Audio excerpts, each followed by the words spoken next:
Thank you. Thanks to Stop the War for inviting me.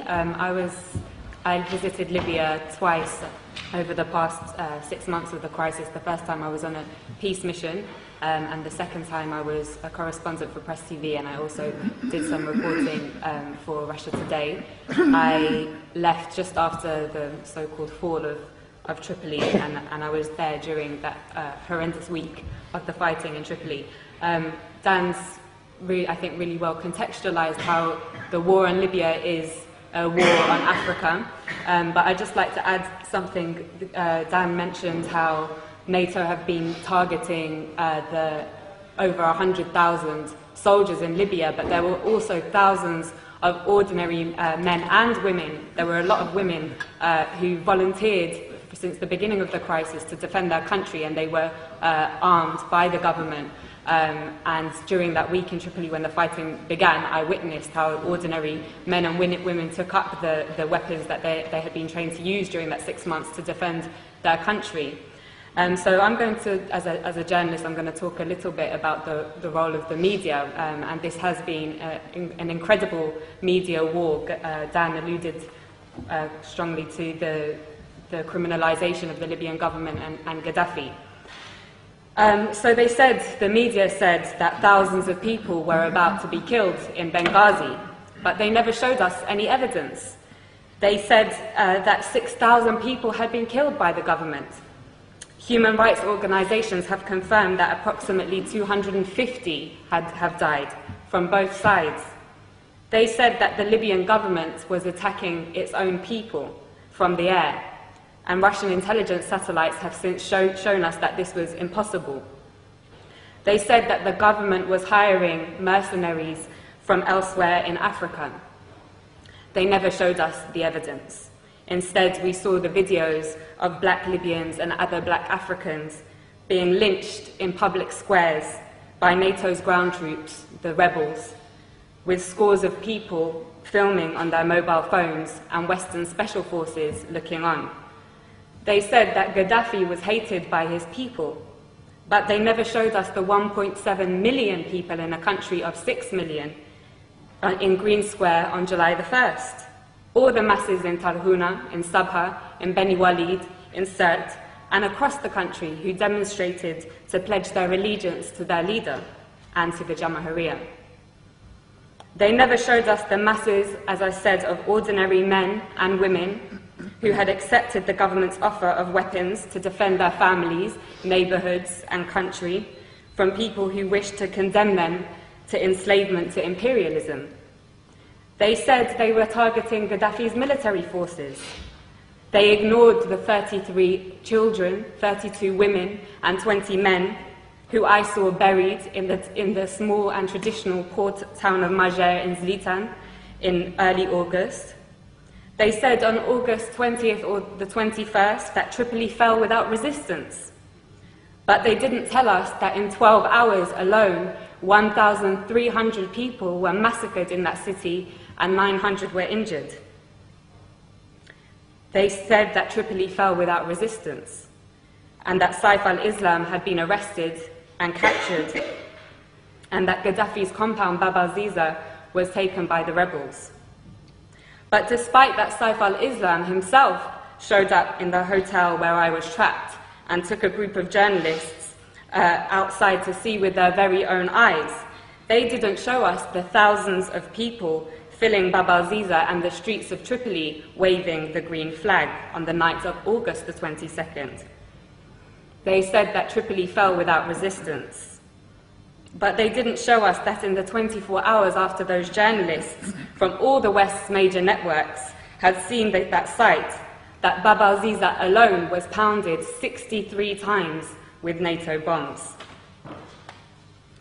They didn't show us how all the gatherings of the people to defend their capital from those who wished to send them back to the times of colonial puppet King Idris were attacked with missiles and Apache gunships. They didn't show us how the brave people of Abu Slim, the poorest area in Tripoli, and the staunchest area of support for Gaddafi, resisted for 5 days until on August 24th, NATO attacked anything that moved and piles of bodies lined the streets. They told us that the country was liberated. 6 weeks later, the rebels have conceded that they won't be able to move their headquarters to the capital. And that the rebels have confirmed, I think it was today, that they won't be able to take Bani Walid, and Sirte also remains strong. So, Gaddafi, mass murderer, hated by his people so much that they would beg NATO to bomb their own country, hated so much that the capital city fell without resistance. Or NATO, mass murderer, killing the Libyan masses because they would die for their leader, just like in Tripoli. I know which one we have mountains of evidence for. In fact, there is so much evidence that even the Conservative Party's own mouthpiece, The Telegraph, has been unable to hide from it.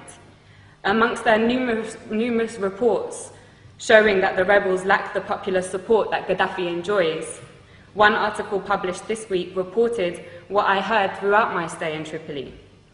A resident of Sirte, Susan Farjan, said, "We lived in democracy under Muammar Gaddafi. He was not a dictator. I lived in freedom. Libyan women had full human rights. It isn't that we need Muammar Gaddafi again, but we want to live just as we did before." In the same article, 80-year-old Mabruka says, "Life was good under Gaddafi. We were never afraid." Again, in the same article, another elderly lady says, "They are killing our children. Why are they doing this? For what? Life was good before." And yet another says, "Everyone loves Gaddafi, and we love him because we love Libya. Now the rebels have taken over, we might have to accept that, but Muammar will always be in our hearts."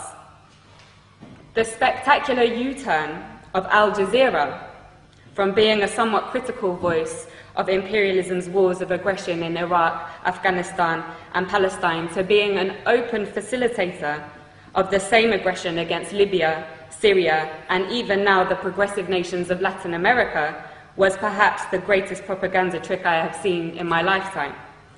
Co-opting the support of their faithful Arab viewers in the West, whose voices garnered particular prominence during the fashionable so-called Arab Spring, was an important move in order to get all progressive circles in the West to join in the essential criminalization of Gaddafi, when those very circles should have, in contrast, been elevating the status of the not-so-fashionable Libyan Jamahiriya and learning from it. Now all cards are on the table. Al Jazeera's Director General Wada Kanfar has resigned following the release of WikiLeaks cables, which revealed he has been taking orders from none other than the CIA. He has been replaced by a member of the Qatari royal family, which has been heavily engaged in the war against its fellow Arab brothers and sisters in Libya. But despite the role of Al Jazeera being clear as day now, it continues to get away with the same tricks of tugging on the liberal heartstrings of westernized audiences with its stories about how people in sovereign states of the global south's greatest tragedy is their lack of Western democracy, never mind that it has failed in the West. But despite Al Jazeera's interest in championing this ideology is obviously straightforward. It hosts the United States' largest military base in the Middle East, CENTCOM, and they are, of course, close friends. Leaving the Rixos Hotel, where I had been trapped for 5 days, was the most surreal and probably the worst day of my life. It was a bad day. The safe, secure, welcoming city, full of life and warmth that I had driven through days previously had transformed.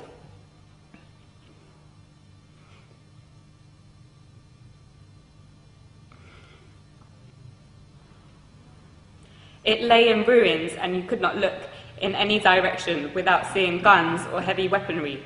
Many people had gone into hiding, been killed, and thousands of others had fled. And the people that I knew who remained, who had been the very people who had helped me to learn about the glorious recent history of Gaddafi's Libya, were inevitably traumatized and in a complete state of shock. Libya reached a point, as Dan said, of having the highest standard of living in Africa, a high level of literacy, universal healthcare, and free university education, a high status for women, in society and the greatest degree of equality for the large black population in the whole of North Africa and the Middle East. Those 40 years of revolutionary achievements have now been reversed. And for what?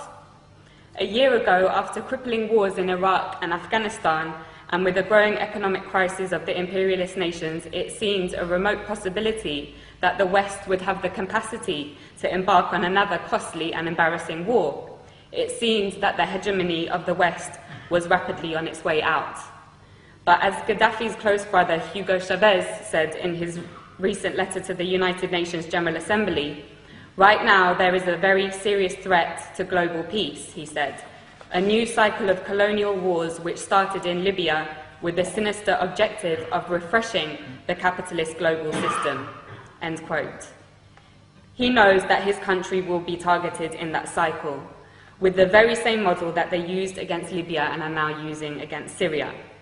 In the absence of an effective anti-imperialist media that can challenge and preempt the tricks of imperialism through its global media, it is the role of all progressive people to champion the sovereign states of the global south, who, like Libya and Syria, are a thorn in the side of the West.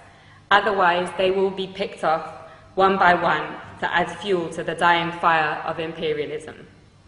And on that note, I want to end with my wholehearted thanks to the heroic Green Libyan resistance, which continues to amaze the world in their ability to stave off the world's most powerful military machine. As Gaddafi said, not only are they defending Libya, but also Syria, Iran, Algeria, the African continent, and the entire global south. Thank you.